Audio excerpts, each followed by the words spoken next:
Di Mandailing, Natal, Sumatera Utara, anak sekolah melintasi anak sungai dan juga bebatuan terjal untuk bisa menimba ilmu. Butuh perjuangan bagi anak sekolah di Mandailing, Natal, Sumatera Utara agar bisa sampai ke sekolah. Mereka harus melintasi anak sungai dan bebatuan terjal. Merlin, salah satu siswa sekolah menengah pertama 7 Panyabungan 1 Atap, harus berangkat pukul 6 pagi agar tidak telat ke sekolah. Jarak antara rumah dan sekolah mencapai 7 km. Tidak hanya Merlin, sebagian siswa yang menuntut ilmu di Sekolah Dasar Negeri 109 Siobon juga melakukan hal yang sama setiap pagi. Akses masuk gerbang SD Negeri Tugu 2 di Kelurahan Tugu Raja, Kecamatan Cihideng, Kota Tasikmalaya ditutup pagar beton oleh pemilik lahan.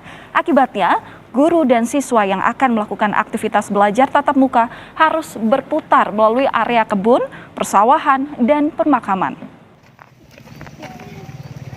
Sejumlah siswa dan para guru di Sekolah Dasar Negeri Tugu 2, Kelurahan Tugu Jaya, Kecamatan Cihideng, Kota Tasikmalaya, Jawa Barat, harus melewati kebun, persawahan, dan permakaman untuk bisa masuk ke sekolah.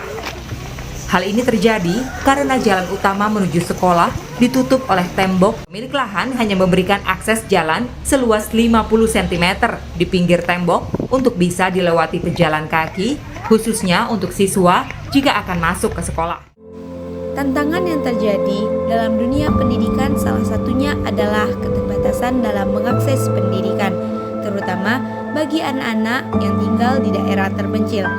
Seperti halnya akses jalan yang tidak memadai yang harus ditempuh oleh anak-anak tersebut untuk mendapatkan pendidikan, dan juga terkendala pada kekurangan dari segi finansial bagi keluarga mereka untuk mengakses pendidikan. Nah, ini kita juga selalu mempersepsikan bahwa wajib belajar, tapi berhentinya konkretnya hanya wajib sekolah gitu kan. Kan padahal kan institusi pendidikan itu bukan hanya sekolah. Anda bisa pesantren, bisa madrasah. Nah, di non formal namanya PKBM, Pusat Kegiatan Belajar Masyarakat, atau CLC, Center Community Learning Center. Kayak gini lah ya. Iya, seperti ini. Ini yang home library ini. Nah, itu namanya PKB. Kalau di istilah kerennya itu CLC, Community Learning Center. Kalau di Jepang namanya Kominkan. Kominkan. Jadi ada beberapa isu-isu yang non formal di luar sekolah yang sebenarnya bisa juga menjadi tempat belajar gitu. Ini masalahnya kita wajib belajar itu jadi wajib sekolah. Kan itu yang jadi kan. Nah, padahal sekolah juga kan dengan keterbatasan tadi, sarana prasarana masih prosesnya masih di zaman. Untuk perluasan akses pendidikan itu apakah nantinya akan menambah sekolah atau hanya rumah belajar, Pak? Ada dua yang nanti coba kita lakukan ya. Yang pertama kan sekarang kita akan menghidupkan lagi pendidikan non formal, karena itu menjadi bagian penting dalam kita memberikan dan membuka akses pendidikan untuk semua. Nah, kemudian yang kedua, rumah belajar itu nanti bentuknya bisa kita lakukan dalam berbagai pendekatan. Bisa inisiatif dari masyarakat membentuk rumah belajar sebagai bagian dari pendidikan non formal. Bisa juga mungkin bentuknya rumah-rumah belajar ini kita selenggarakan di tempat-tempat sekolah-sekolah formal yang mungkin pada saat sore hari atau malam hari itu bisa digunakan. Karena mungkin banyak anak-anak kita yang tidak bisa sekolah itu karena bekerja, bisa juga mereka tidak bisa sekolah karena jaraknya jauh dari sekolah yang ada. Sehingga kita berusaha untuk menyediakan sarana belajar yang lebih mendekatkan. Ada sekelompok mahasiswa di dekat-dekat kita juga, ini mereka membagi ilmu dan juga membagikan kepedulian kepada anak-anak dari keluarga pemulung di Pancoran, Jakarta Selatan, gak jauh. Ini very inspiring sekali ya. Dan tepatnya sih mereka mendirikan sekolah non formal gratis ya.